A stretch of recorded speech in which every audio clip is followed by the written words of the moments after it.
Françaises, Français, mes chers compatriotes, en ce 12 décembre, pour la 3e fois, les Calédoniens ont été appelés à se prononcer sur l'accès à la pleine souveraineté.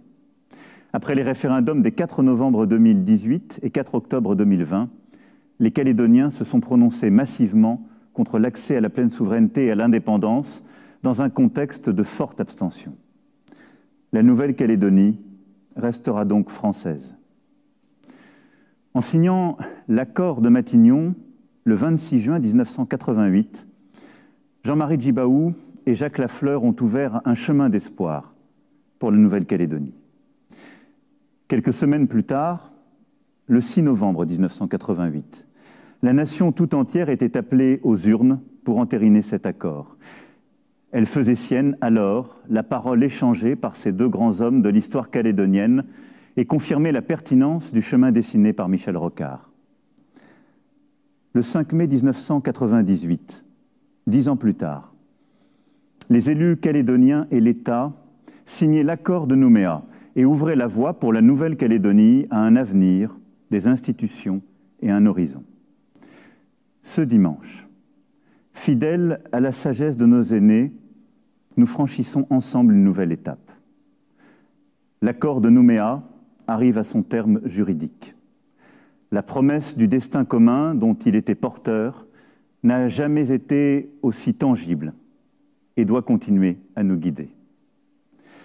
Ce soir, reprenant les beaux mots de la coutume, j'accueille la réponse de la Nouvelle-Calédonie à la question qui lui était posée avec respect et humilité. Respect pour la parole donnée, pour l'accord de Nouméa, qui nous aura menés ensemble à ce résultat. Respect pour tous les Calédoniens, tous, ceux qui souhaitaient le maintien dans la France et ceux qui souhaitaient l'indépendance. Respect teinté de reconnaissance pour tous ceux qui se sont mobilisés depuis de longs mois pour ce scrutin. Les maires et leurs équipes, les services de l'État, les forces politiques, les membres de la commission de contrôle, les observateurs internationaux, l'ensemble des Calédoniens. Humilité, car le chemin engagé par nos prédécesseurs nous dépasse. 30 ans, 3 consultations, un processus unique au monde sous le regard des Nations Unies. Nous ne faisons qu'on prendre part à une histoire de temps long, mais nous pouvons être fiers de ce cheminement inédit et pacificateur. Humilité, car nous aurons besoin de temps encore. Si les 3 consultations ont conduit à dire 3 fois non à l'indépendance, chacune apportait un message différent que nous devons prendre en compte dans toute leur épaisseur, et nous ne pouvons ignorer que le corps électoral est resté profondément divisé, malgré le passage des années. Humilité enfin devant l'ampleur de la tâche qui est la nôtre. Une période de transition s'ouvre, en effet, qui, libérée de l'alternative binaire entre le oui et le non, doit nous conduire à bâtir un projet commun en reconnaissant, en respectant la dignité de chacun. Le ministre des Outre-mer est actuellement en Nouvelle-Calédonie, aux côtés des Calédoniens à ma demande. Conformément aux engagements pris le 1er juin 2021 sous l'autorité du Premier ministre, il est à votre écoute, dès maintenant, pour préparer cette nouvelle étape. Il nous faudra bâtir une réponse aux questions institutionnelles et juridiques, bien sûr. Elles seront nécessaires pour définir une organisation politique conforme aux résultats des 3 consultations. Mais les discussions à venir ne pourront pas se limiter aux institutions. Le lien qui nous unit n'est pas que juridique, c'est un lien charnel, un lien de solidarité, un lien humain. Les derniers mois l'ont montré. Dans l'épreuve de la crise sanitaire, la solidarité nationale s'est révélée plus concrète encore. En Nouvelle-Calédonie, comme partout sur le territoire national, l'action de l'État n'a eu qu'une seule priorité, sauver des vies, accompagner les plus fragiles. Et je veux avoir en ce jour une pensée pour toutes celles et tous ceux qui pleurent un proche. Je veux leur dire ma proximité, ma compassion, et aussi l'engagement de la nation à se tenir à vos côtés. Dans la crise, la nation a montré son visage d'aujourd'hui, son vrai visage.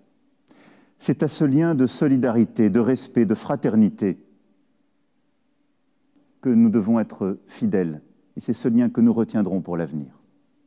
Sur bien des sujets, l'État et les institutions locales peuvent et doivent travailler ensemble. Ce sont d'abord les sujets d'urgence, ceux qui sont devant nous dans les prochaines semaines, la situation économique, évidemment la situation sanitaire aussi, la relance, l'équilibre des comptes publics.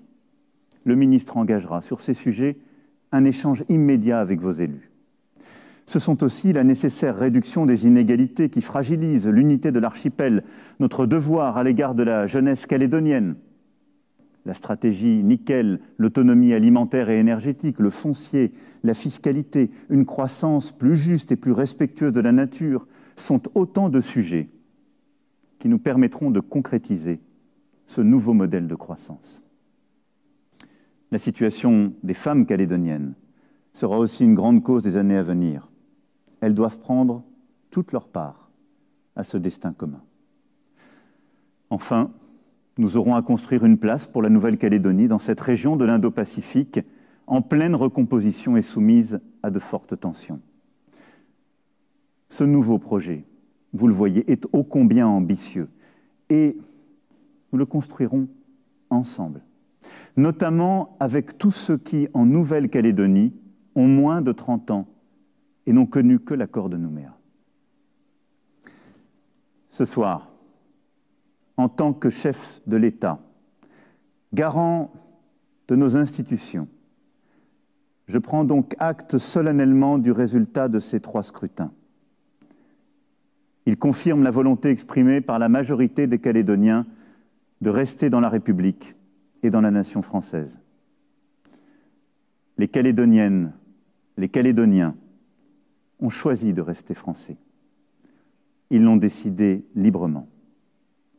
Pour la nation entière, ce choix est une fierté et une reconnaissance.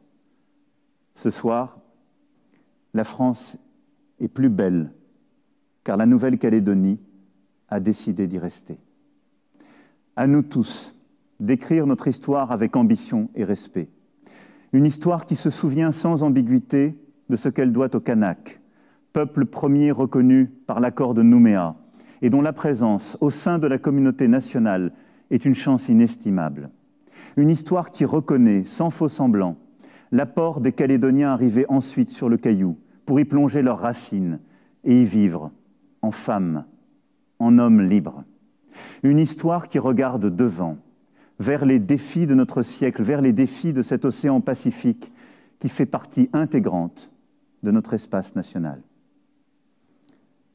Françaises, Français, chers compatriotes de Nouvelle-Calédonie, la France est fière d'être votre patrie. Elle renouvelle ce soir pour vous son engagement à vous protéger, à vous accompagner, quelles que soient les circonstances. Vive la Nouvelle-Calédonie, vive la République et vive la France.